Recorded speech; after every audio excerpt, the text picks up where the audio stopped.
Day 311, Tuesday, December 12th, 2 Samuel 15. 2 Samuel 15 1-37 NKJV. After this it happened that Absalom provided himself with chariots and horses, and 50 men to run before him.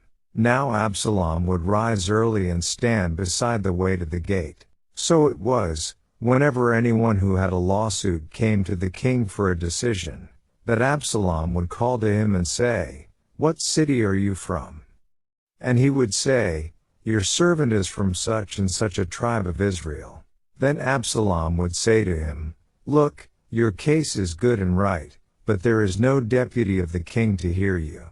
Moreover, Absalom would say, "Oh, that I were made judge in the land, and everyone who has any suit or cause would come to me, then I would give him justice." And so it was, whenever anyone came near to bow down to him, that he would put out his hand and take him and kiss him. In this manner Absalom acted toward all Israel who came to the king for judgment. So Absalom stole the hearts of the men of Israel. Now it came to pass after 40 years that Absalom said to the king, "Please, let me go to Hebron and pay the vow which I made to the Lord. For your servant took a vow while I dwelt at Geshur in Syria, saying, if the Lord indeed brings me back to Jerusalem, then I will serve the Lord." And the king said to him, "Go in peace." So he arose and went to Hebron. Then Absalom sent spies throughout all the tribes of Israel, saying, "As soon as you hear the sound of the trumpet, then you shall say, Absalom reigns in Hebron." And with Absalom went 200 men invited from Jerusalem, and they went along innocently and did not know anything. Then Absalom sent for Ahithophel the Gilonite, David's counselor, from his city, from Gilo, while he offered sacrifices. And the conspiracy grew strong, for the people with Absalom continually increased in number.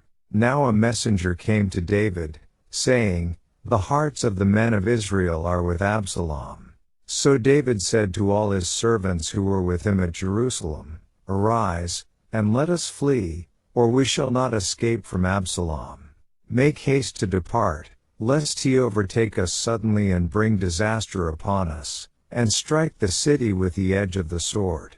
And the king's servants said to the king, "We are your servants, ready to do whatever my lord the king commands." Then the king went out with all his household after him.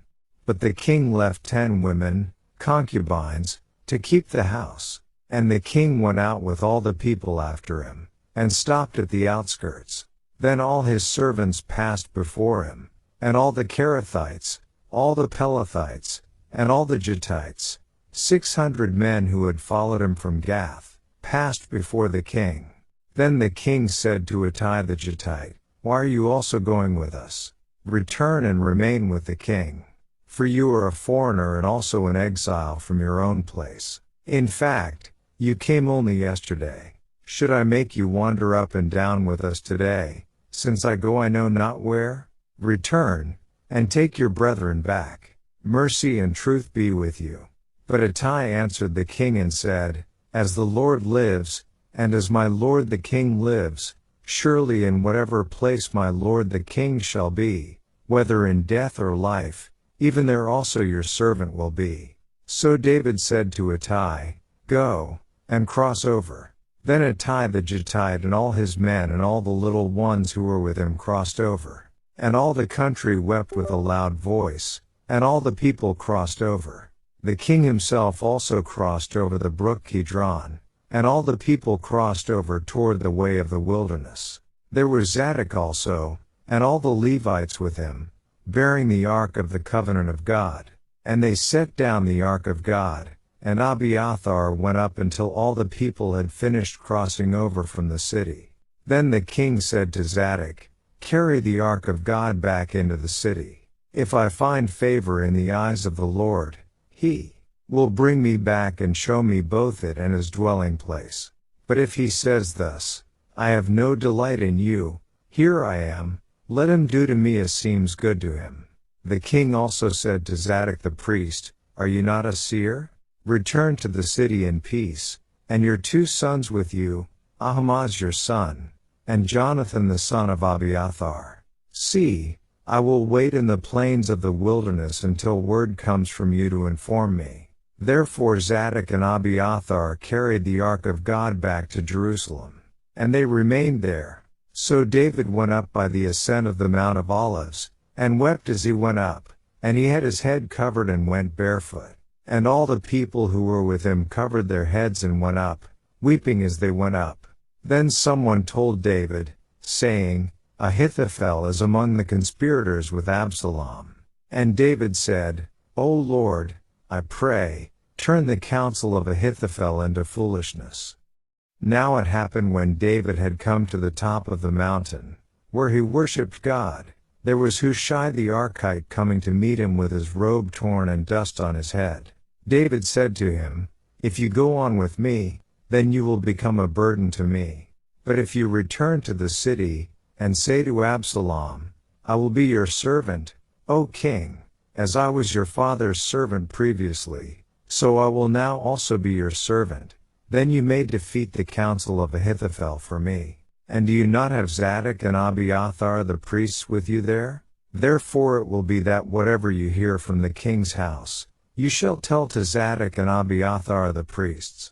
Indeed they have there with them their 2 sons, Ahimaaz, Zadok's son, and Jonathan, Abiathar's son, and by them you shall send me everything you hear." So Hushai, David's friend, went into the city, and Absalom came into Jerusalem.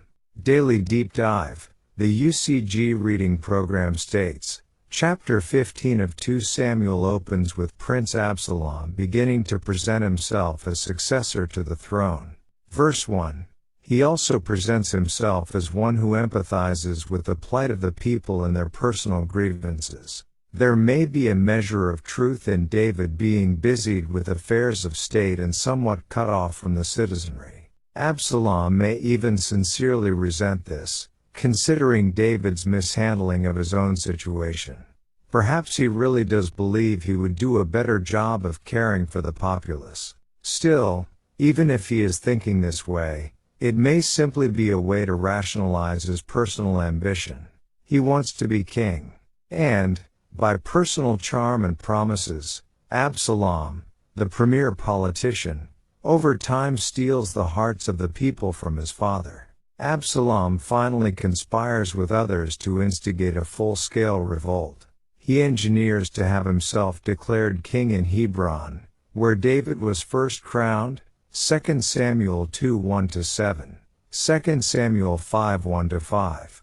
As we'll examine further later, Absalom is even joined by Ahithophel, David's counselor, 2 Samuel 15:12. This term perhaps implying main counselor, such as a prime minister or chief of staff. Compare 1 Chronicles 27:33-34.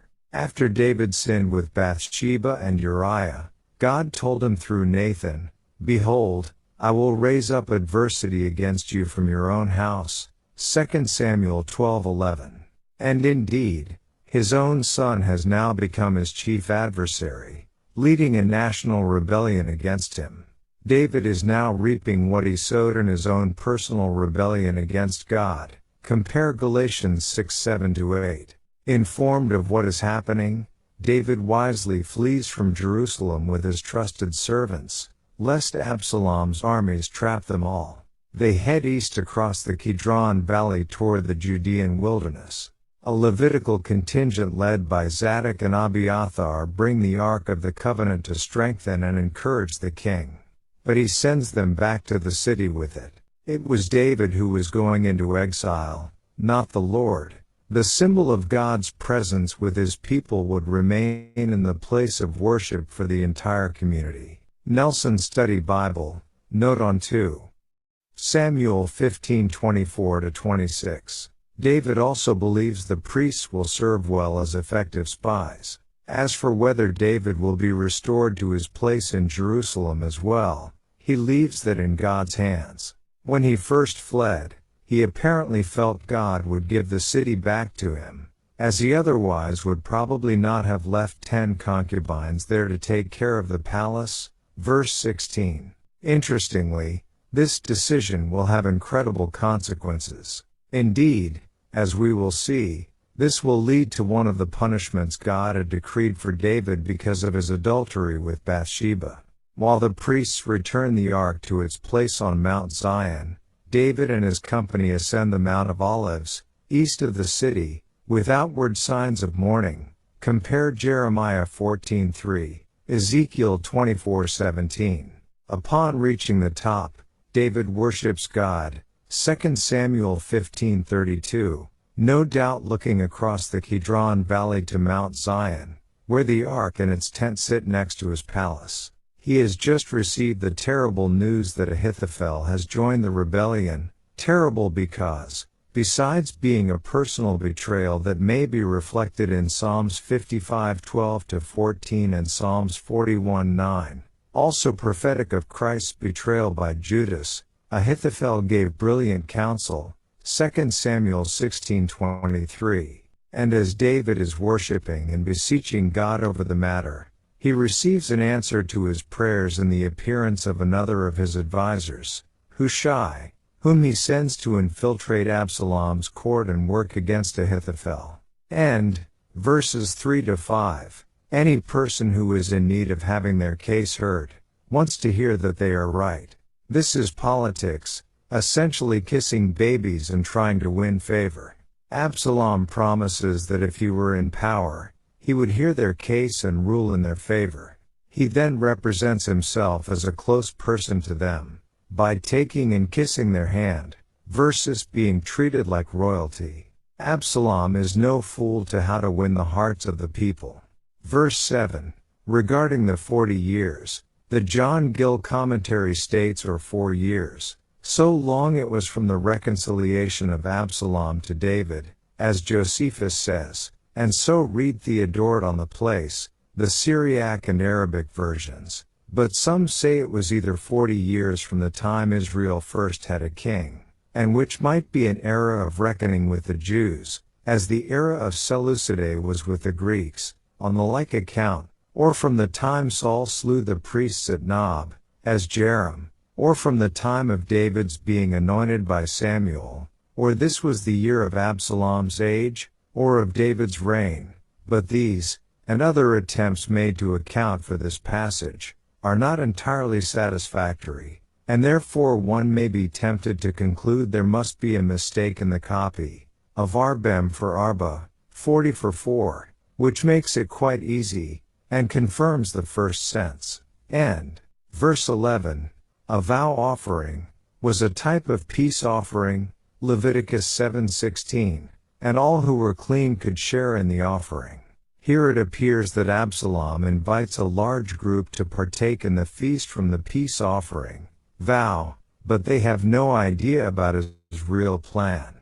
Verse 27, the Adam Clarke commentary states, that is, as thou art the only organ of the public worship, that worship cannot be carried on without thee, and as thou art the priest of God, thou hast no cause to fear for thy personal safety. The nation has not abandoned their God, though they have abandoned their king. It appears also, that he wished these priests, by means of their sons, Ahimaaz the son of Zadok, and Jonathan the son of Abiathar, to send him frequent intelligence of the motions and operations of the enemy. And,